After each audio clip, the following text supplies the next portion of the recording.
कर्म का बंधन अवश्य निर्मित होता है, किंतु कार्य का बंधन निर्मित नहीं होता पार्थ। तुम्हें कर्म और कार्य के बीच क्या भेद है, ये जानना आवश्यक है।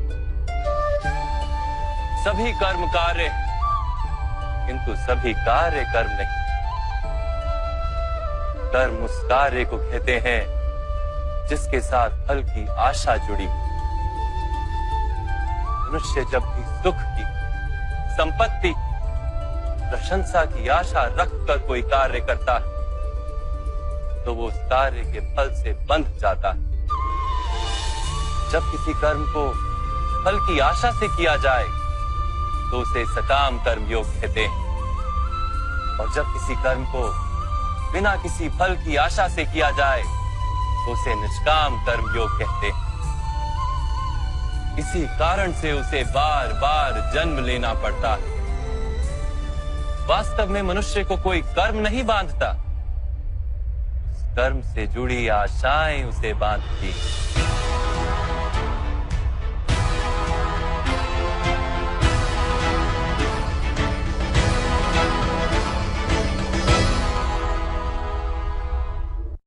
वास्तव में मनुष्य को कोई कर्म नहीं बांधता, उस कर्म से जुड़ी आशाएं उसे बांधती हैं।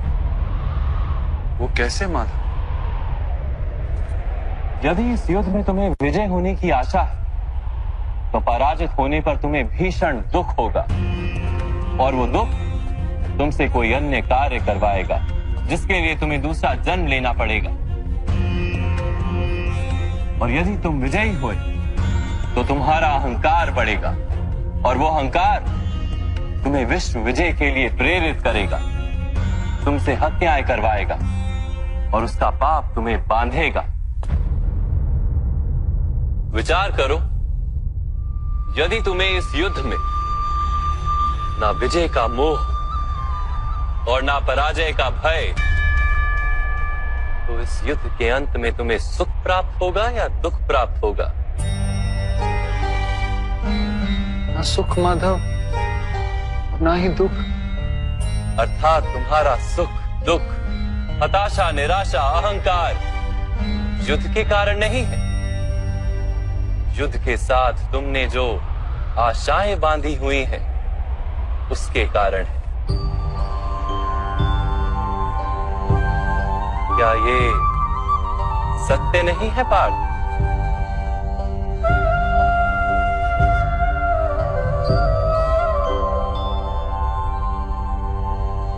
सुख दुखे समे कृत्वा लाभा लाभो जया जयो ततो युद्धाय युज्यस्व नैवं पाप मवाप्स्यसि।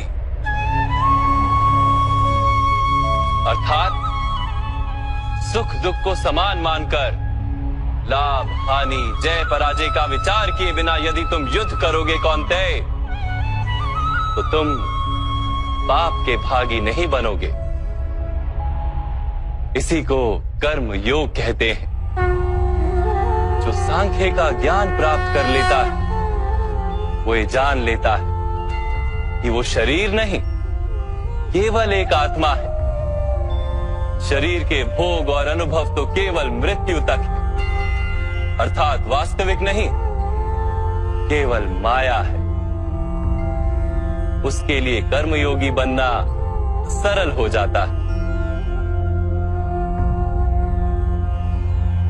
परंतु माधव, यदि कार्य से बंधन निश्चित है तो क्या संसार का त्याग करके संन्यास लेना उचित नहीं? इसी विचार का परिणाम है कि आज ये युद्ध हो रहा है पार्थ।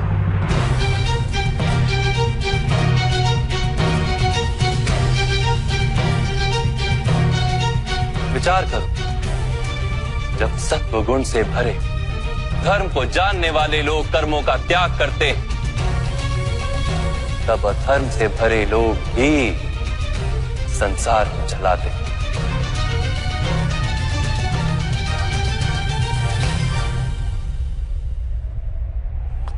यदि महामहिम ने संसार का त्याग ना किया होता तो आज अधर्म इतना बढ़ता ही नहीं।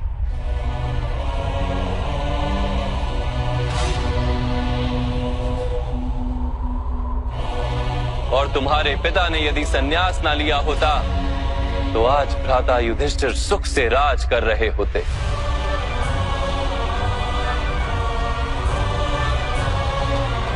और अपनी प्रजा को न्याय और धर्म का ज्ञान दे रहे होते। किंतु दुखदायक बात तो यह है पार्थ कि सत्वगुण से भरे मनुष्य ही संसार को लाभ दे सकते हैं, किंतु वो ही संन्यास का विचार करते हैं। जैसे जल तो भाप बनकर उड़ जाता है और कीचड़ कीचड़ वहीं पड़ा रहता है, वैसे सत्वगुणी सज्जन लोग तो संसार का त्याग कर देते और तमस से भरे अधर्मी लोग संसार में कार्य करते हैं। इसी कारण से संसार में पाप और अधर्म बढ़ता है।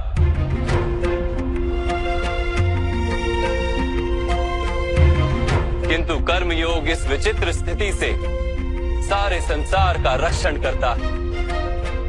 कर्मयोगी फल की आशा का त्याग करता है, किंतु कर्मों का त्याग नहीं करता।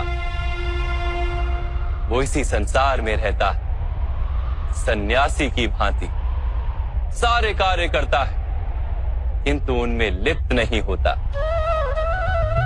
कर्मयोगी अपनी संतानों से, स्वजनों से, अपनी प्रजा से कोई अपेक्षा या आशा नहीं रखता। स्वयं उसे संन्यास का लाभ होता है, किंतु समाज को संसारी की भांति लाभ देता। मनुष्य अपनी संतानों के सुख के लिए श्रम करता है माधव। अपनी संतान से सुख की अपेक्षा कैसे न रखे? मनुष्य अपनी संतानों के लिए जो भी करता है वो व्यापार है या प्रेम पार्थ? प्रेम माधव। तो फिर अपने कार्यों के प्रति फल की इच्छा क्यों पार्थ? भविष्य का लाभ तो व्यापार में देखा जाता है, प्रेम में नहीं।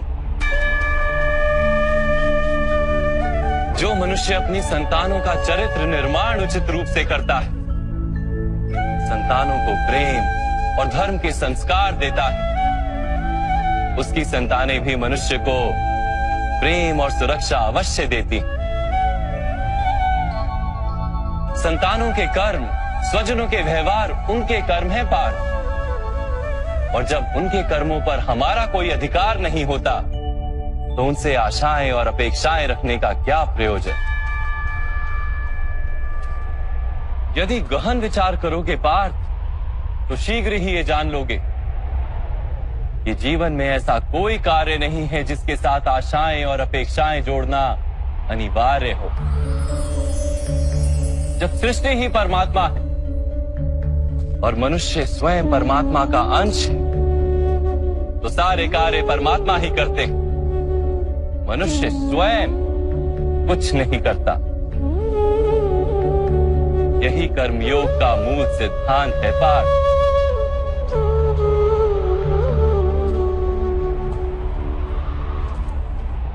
तुम्हें भी कर्मयोगी बनकर ये युद्ध करना आवश्यक है पार्थ। त्रिगुणिया विश्या वेदा निस्त्रिगुण्यो भवार्जुना निर्द्वंद्वो नित्य तत्वस्थो निर्योग क्षेम आत्मवान। तीन गुणों का त्याग करके निर्गुण बन जाओ पार्थ। इस द्वंद्व से मुक्त हो जाओ। सदा सत्व अर्थात परमात्मा में बुद्धि लगाकर कर्तव्य का वहन करते रहो। कुछ प्राप्त करने की इच्छा और कुछ प्राप्त किए हुए का रक्षण करने का विचार त्याग दो पार्थ और अपनी आत्मा को स्वतंत्र कर।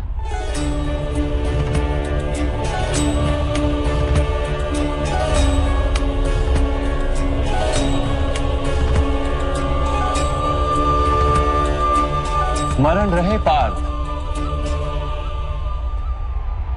कर्मण्यवाधिकारस्ते मा फलेषु कदाचन मा कर्म फल हेतुर्भू मा ते संगोस्त्व कर्मणि।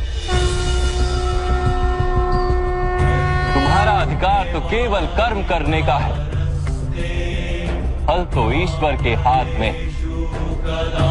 इसलिए ना कर्म से भागना उचित है और ना ही कर्म के फल की आशा रखना उचित है।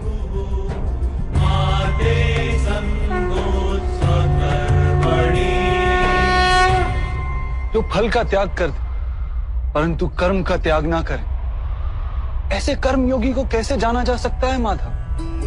विश्या विनिवर्तन्ते निरहारस्य देहिनः रसवर्जम रसोप्यस्य परम दृष्ट्वा निवर्तते।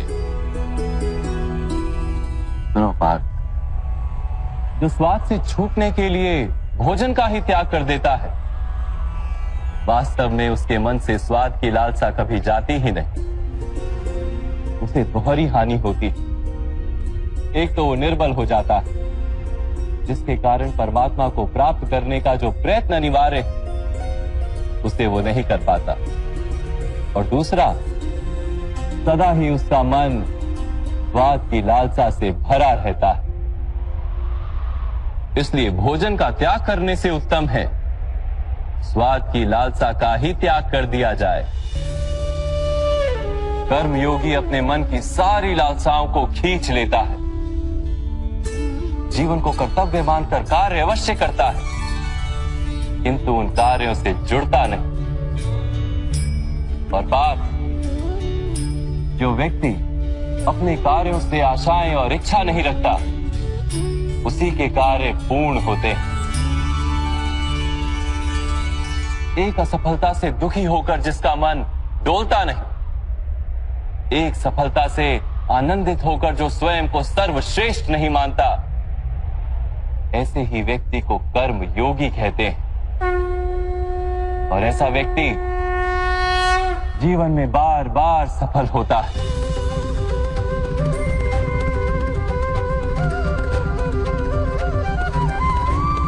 ध्यायतो विषयान पुंसः संगस्तेषु पजायते संगात संजायते कामा कामात् क्रोधो भिजायते क्रोधात् भवति सम्मोहम् सम्मोहात् स्मृति विभ्रमम् स्मृति भ्रंशात् बुद्धिनाशो बुद्धिनाशात् प्रणश्यति।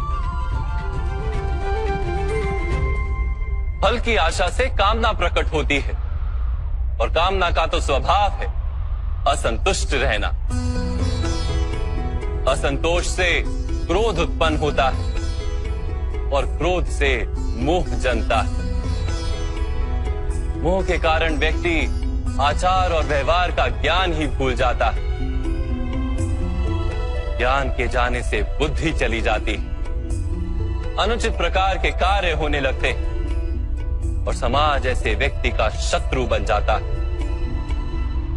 और अंत में ऐसे मनुष्य पूर्णतः पतन हो जाता है।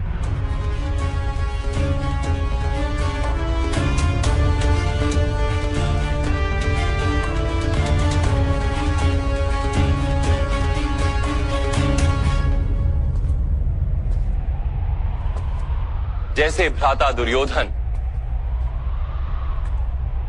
उनके सेनापति महामहिम उनके ही शत्रु हैं, और तुम्हें विजय का आशीर्वाद दिया।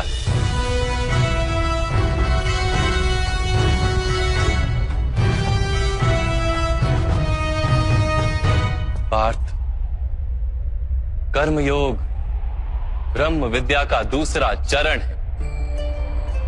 परमात्मा में अपनी बुद्धि स्थिर करो, स्वयं को आत्मा जानो, मिथ्या बंधनों से मुक्त हो जाओ, और फल की आशा का त्याग करके केवल कर्म करते रहो।